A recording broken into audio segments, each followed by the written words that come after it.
Confused about how to plan for your retirement? Sean Maloney is here to help. Sean has created the Retire Happy framework that considers more than just how much you should save.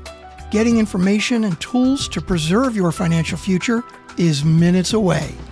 Welcome to the Priority of Retirement with your host, Sean Maloney.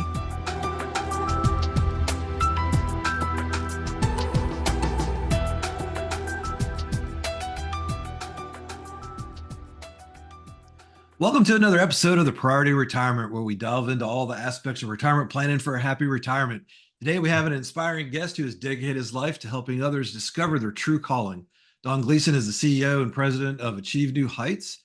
With 42 years of experience in military and corporate leadership, Don has a unique passion for guiding people toward careers that energize them and lives that fulfill them. His journey began with a desire to clean America's waters, but over time, his mission evolved into leading teams and now empowering others to reach new heights. So, Don, welcome. Oh, thank you very much, and appreciate what you're doing. Oh, thank you. Retirement. We're going to get into it, but not enough people think about retirement, and they don't think about their work life. They don't think about a lot of things. So I'm excited to talk some of this. Yeah, and a lot of times people they wait to the last minute and they have that crud moment when they get into their 50s or so and say, "Oh, wait a minute, I got to start planning for this," and I kind of hit the panic button. Yeah. I'm interested. Looking forward to the conversation and your perspectives on some things, especially with your background. You bet. Yeah, the power of compounding doesn't work too well when you hit 50. I mean, it still works. You can get two doubles, right? The power of 72. That's right. You can get two doubles, but boy, if you can get in at 35, you can get 8 doubles or 4 or 5 doubles. Exactly. If you have good stock markets like we've had the last couple of years, bam. You can. It makes it a little more challenging when you wait a little bit longer. That's right. Well, hey, man, I'm excited. Yeah, buddy. Well, tell us a little bit about the passion around cleaning America's waters and how that shaped your career, and tell us a little bit about that. Yeah, it's how did it evolve? It evolved through open doors. I was really good at math and science. Found that out in 7th grade. I was actually doing 8th grade math and science. In 8th grade, I was doing 9th grade math and science. So it was all independent study, the way the program had run. And I was just really good at that area. My dad took us out fishing all the time. He just loved to fish. He had been in Korea. And I think he realized that, from now on, he was going to do a work-life balance. So yeah, he worked hard. He traveled a bunch, but he purposely he was a youth development specialist for the University of Wisconsin Extension in Madison. And he purposely took the northeast quarter of the state so that he could be on the Lake Michigan. So he would travel up there and he would get up at 5 and he'd go fishing for 2 or 3 hours. He'd go back, he'd shower. He would be in the office by 8:39. They'd finish, have dinner, and by 6 o'clock, he'd be back on the breakwater or whatever fishing. Maybe he took his boat up, he'd go out a little bit. Right. So I got a real appreciation for the environment. And because he took us a lot of places, I got to see the pollution. I mean, remember, we're thinking, I'm born in 59, we're thinking the early 70s. Most of the environmental regulations came in about 70, 72, 74, Safe Drinking Water Act, Safe Clean Water Act, TSCA, Toxic Substance Control Act. I haven't said some of these in quite a while. FIFRA, can't even say that one. CERCLA, basically is a super fund. And so there was tons of pollution. Lake Erie was dead, right? Yeah. People talk about the early 70s. Lake Erie was dead. You didn't even want to be around it. It smelled so bad. Fish were dead. There was nothing living, almost anything in it. So without going too long, I just got a passion for, somebody's got to clean this up, and I'm good at math and science. And if you go back to 1970, in my 5th grade class, we did the first Earth Day. Yeah. And that just excited me, right? So you put all that together and you say, Don is good at math. And so good skills, good interests, good passion. It's time for Don to do something. There you go. So I went to the University of Wisconsin and got my civil and environmental engineering degree. And just took off from there. So that's really kind of where it all came about. And I just kept getting needed more and more open doors. To do different things. Yeah. Love that. Well, we talk a lot about when we're talking about retirement planning. we shift from career to retirement, one of the first things we ask people is, what's your retirement why, right? What do you want to do in retirement? What's going to bring you joy and happiness? And I relate this back to, and reading a little bit about you and talking to you about, your passion for those kind of things, and people defining what their passion is in their career and in their life. And then does that carry over? Is it the same thing in retirement, or, is it an offshoot of that? Do they continue that work? So it's very, very relatable in that sense. And I like your backstory there. But tell me a little bit about, so 42 years of military and corporate leadership. How did that shape, your decision and where you wanted to go? And, what were some of the turning points there?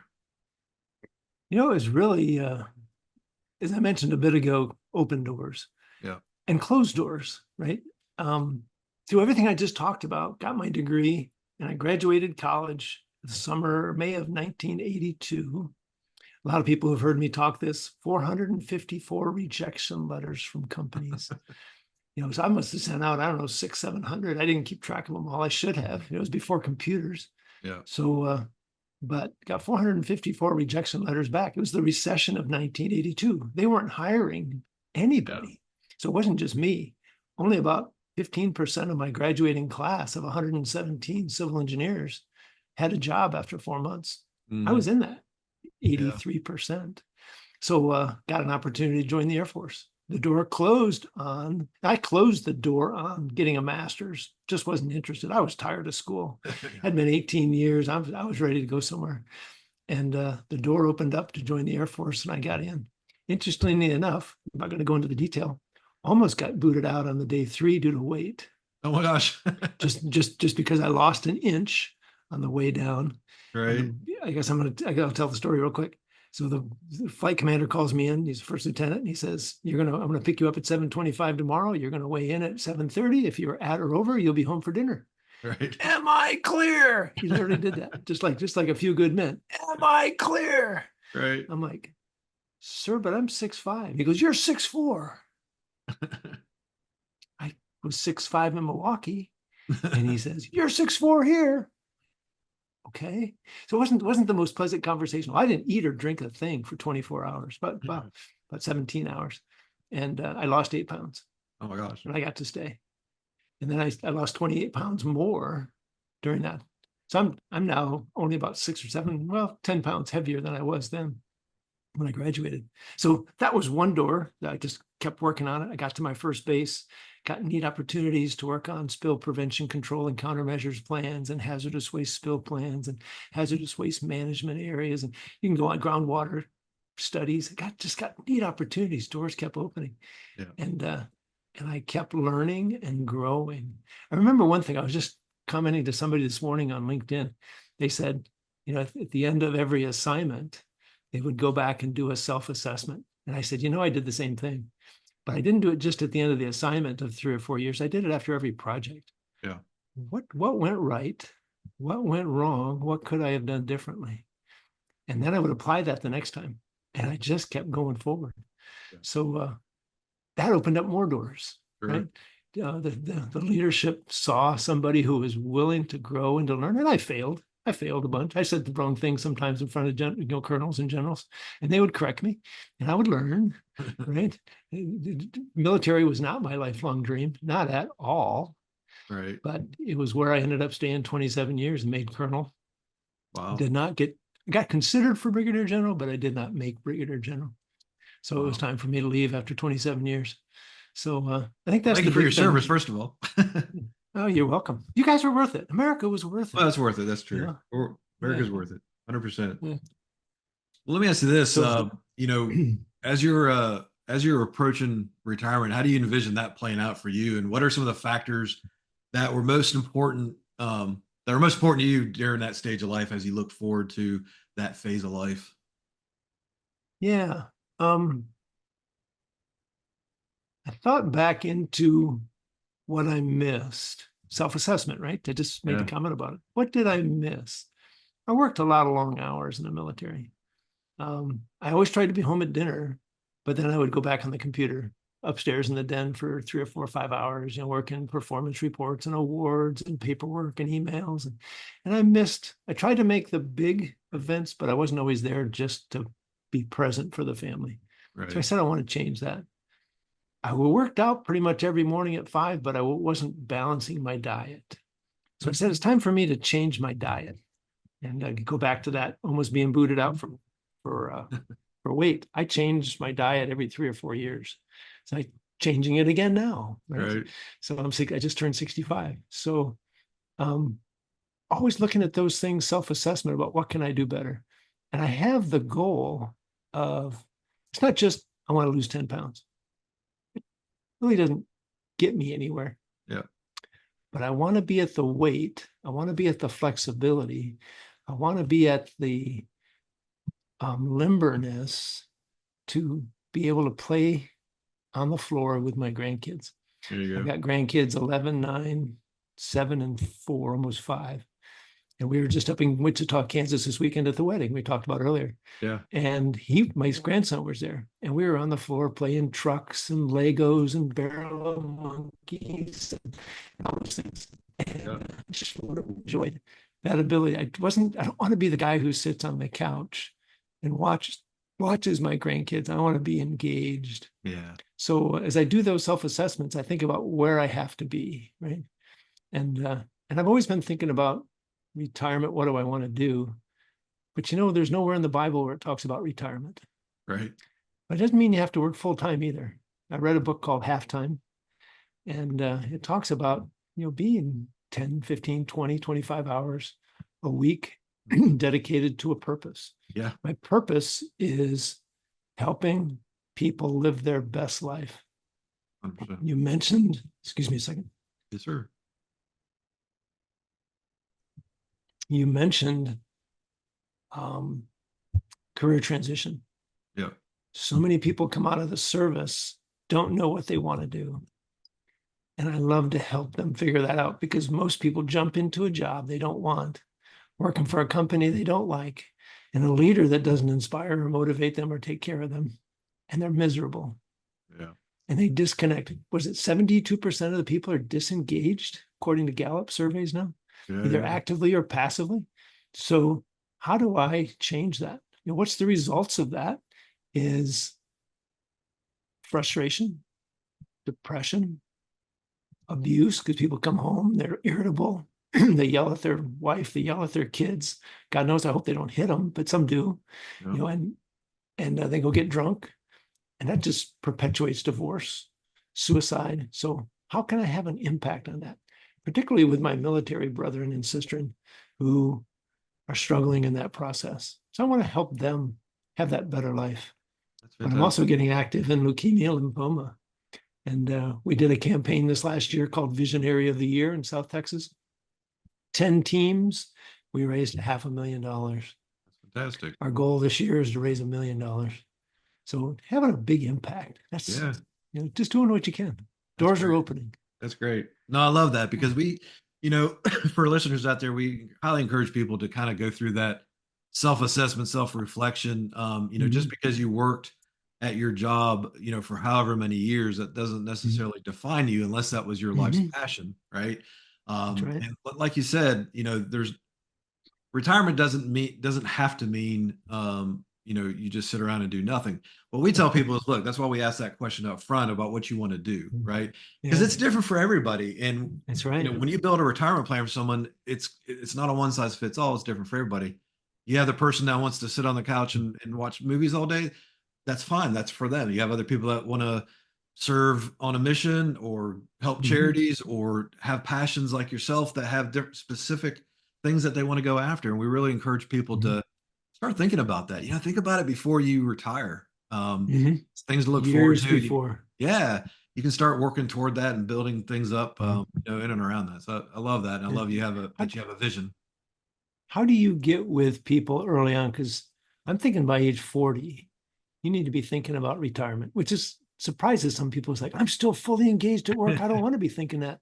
Yeah. But how do you know how much money to save to get to some magical number? Yeah. So that you can afford to do the life that you want to have at that point. What is it now? 50% of the people have only $50,000 or less Yeah. in their savings account.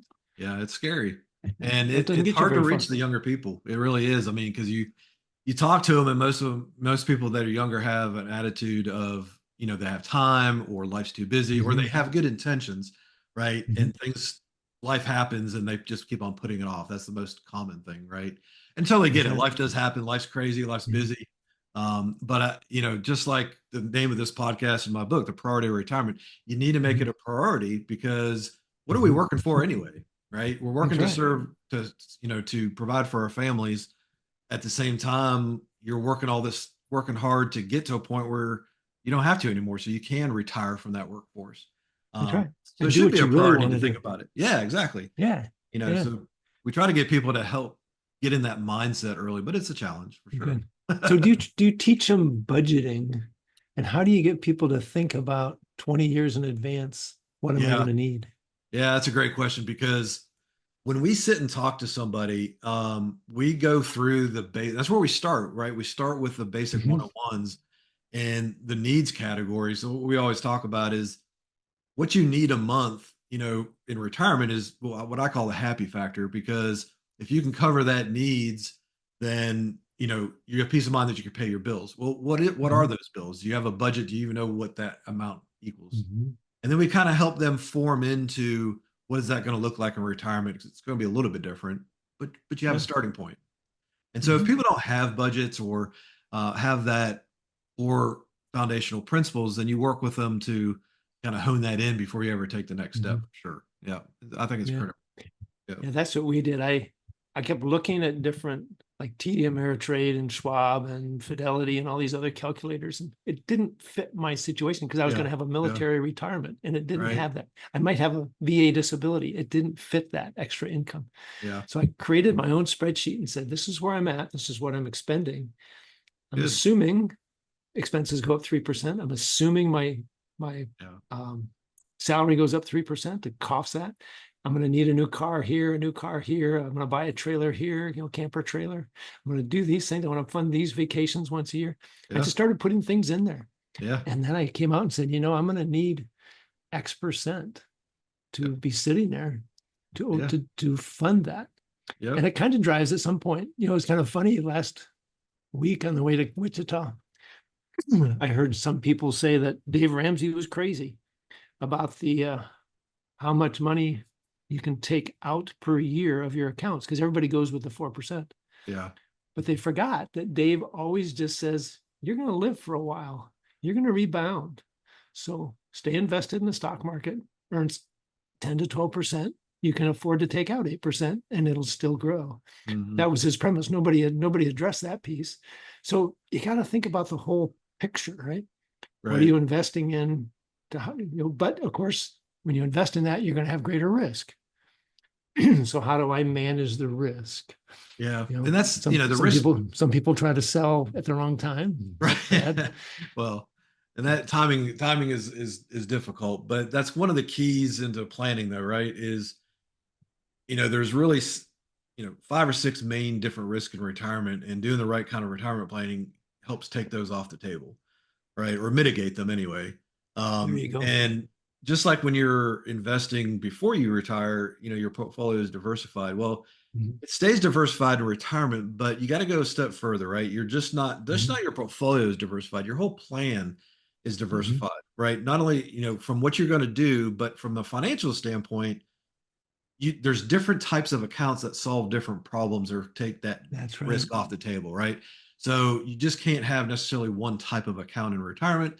They each serve a Mhm. purpose, right? That's And right. that's critical. You're talking tax deferred, tax free.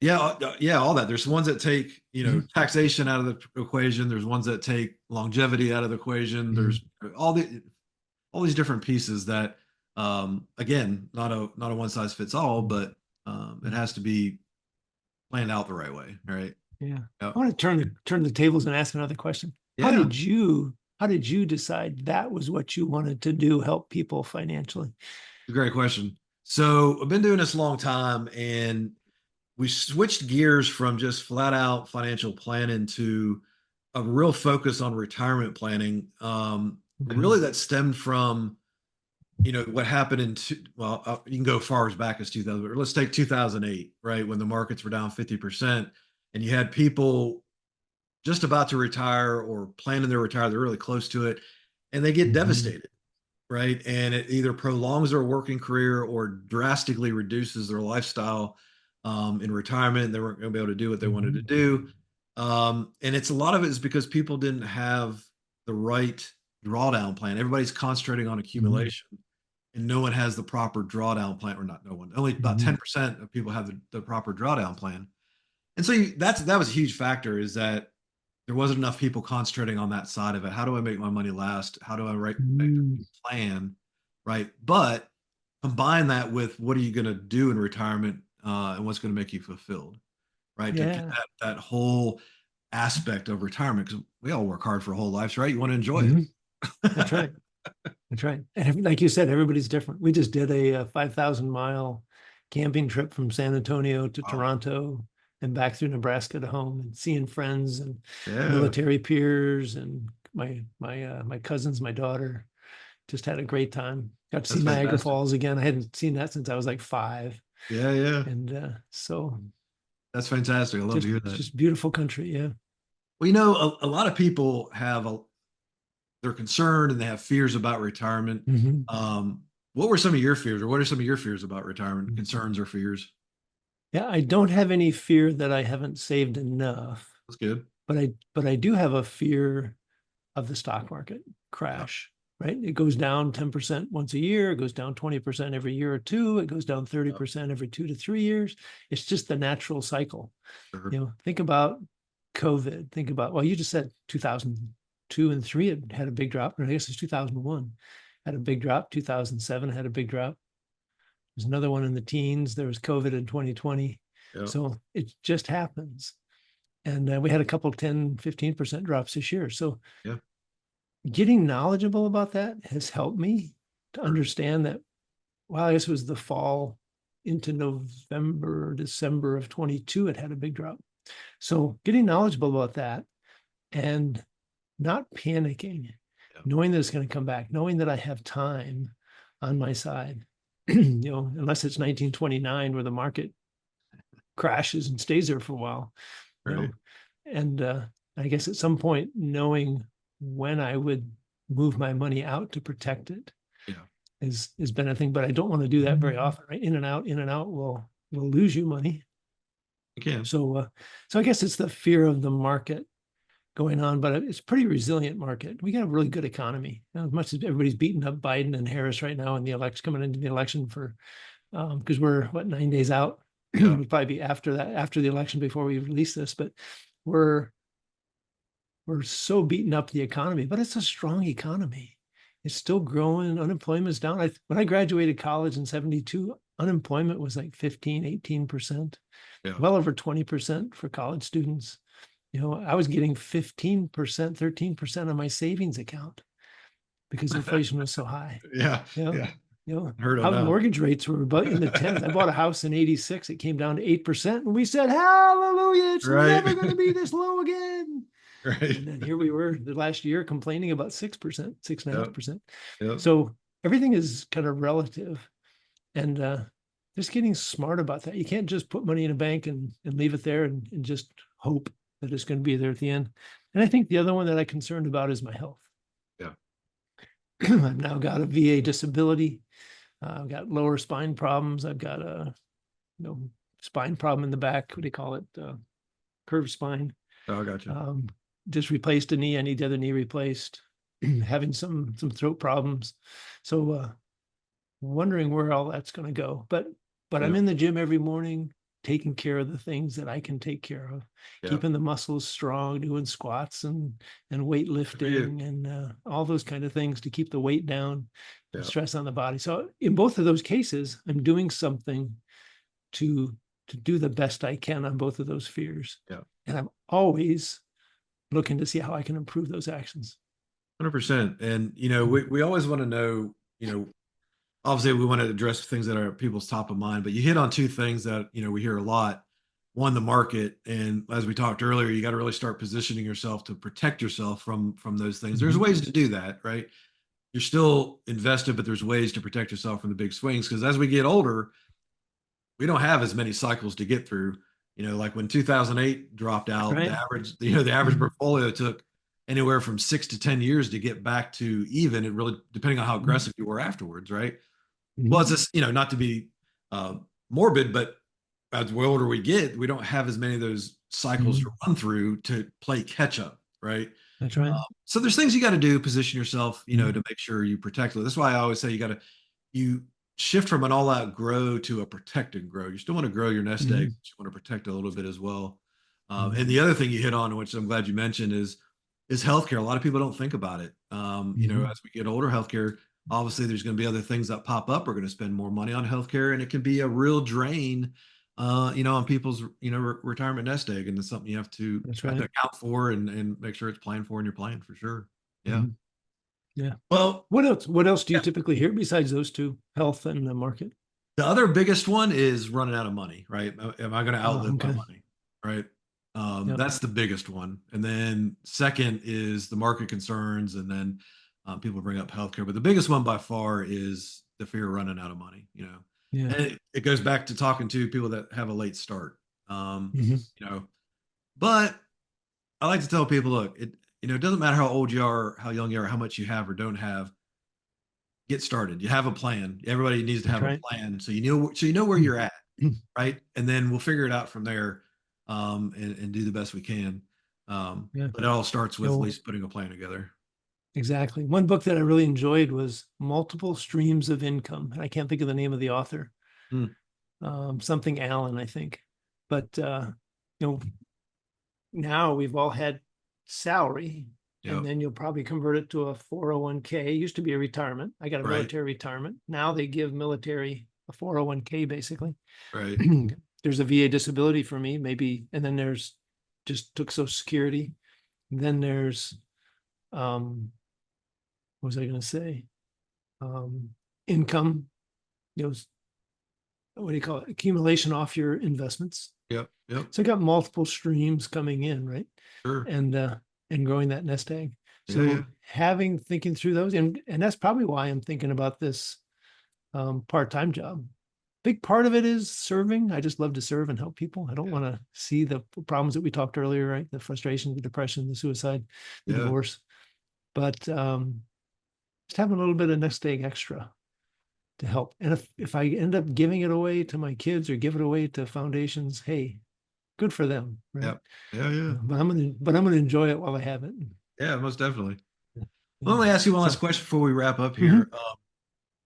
And I know we've talked a lot about planning, and you've done a lot of planning and speak to that a mhm. lot in your career. Why do you believe planning is the most significant thing people can do, both in their careers and for retirement planning? What are your thoughts on that? It goes back to a couple key principles. You don't wander into success. Yeah, Success comes from planning, figuring out where I want to go, what I want to do, how do I get to get there, right? And you got to put that into your schedule so that you're doing something deliberately every day, every week, and you got to have discipline. For about a year now, I've had two accountability partners. We get together once a week, and every month we say, "This is what I'm going to do this month for our business." yeah, But we also add in personal things like I'm constantly 10,000 steps a day. I want to do weightlifting 3 times a week. So I build those personal things in and we report out every week where we're at. And we are making some huge progress. Periodically, we don't make our goals for the month. sure. Like this month, all three of us, we're going to do a push. We have $50 on the line for each person, right? So we Right. actually $100 because if I don't make it, I owe the other two $50 each. I got you. That it's not a lot, but it's kind of a little bit of serious money. Yeah, So it's you taking you and your wife out to dinner, right? sure.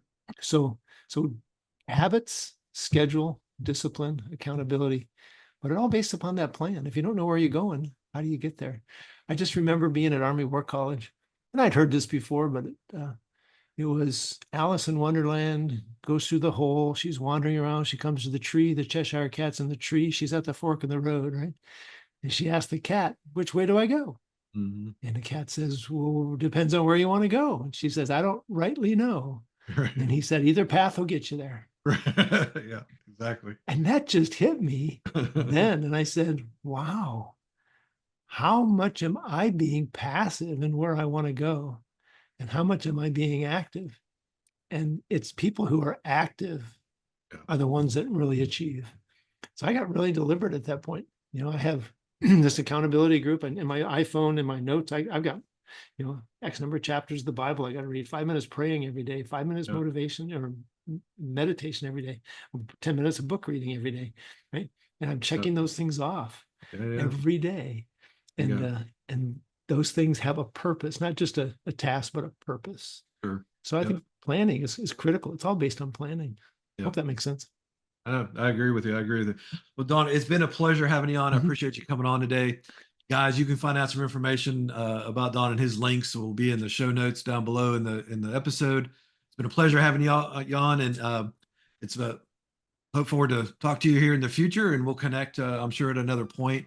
And everybody, here's to align in your future, and we will see you on the next episode. Thanks for listening to The Priority of Retirement with Sean Maloney. If you enjoyed the show, check out our reviews on Apple Podcasts, Spotify, or wherever you get your podcasts.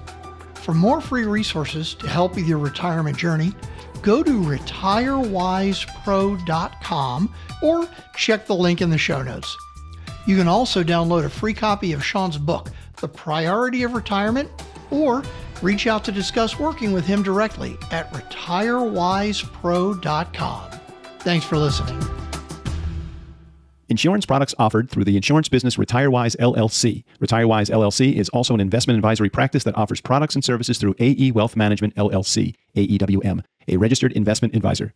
AEWM does not offer insurance products. The insurance products offered by RetireWise LLC are not subject to investment advisor requirements. Investing involves risk, including the potential loss of principal. Any references to protection, safety, or lifetime income generally refer to fixed insurance products, never securities or investments. Insurance guarantees are backed by the financial strength and claims-paying abilities of the insuring carrier. This podcast intended for informational purposes only. It is not intended to be used as the sole basis for financial decisions, nor should it be construed as advice designed to meet the particular needs of an individual's situation. RetireWise LLC is not permitted to offer, and no statement made during the show shall constitute tax or legal advice. Our firm is not affiliated with or endorsed by the U.S. government or any governmental agency. The information and opinions contained herein provided by third parties have been obtained from sources believed to be reliable, but accuracy and completeness cannot be guaranteed by RetireWise LLC. Guests of the Priority of Retirement are not affiliated with, nor do they endorse Sean Maloney or RetireWise LLC.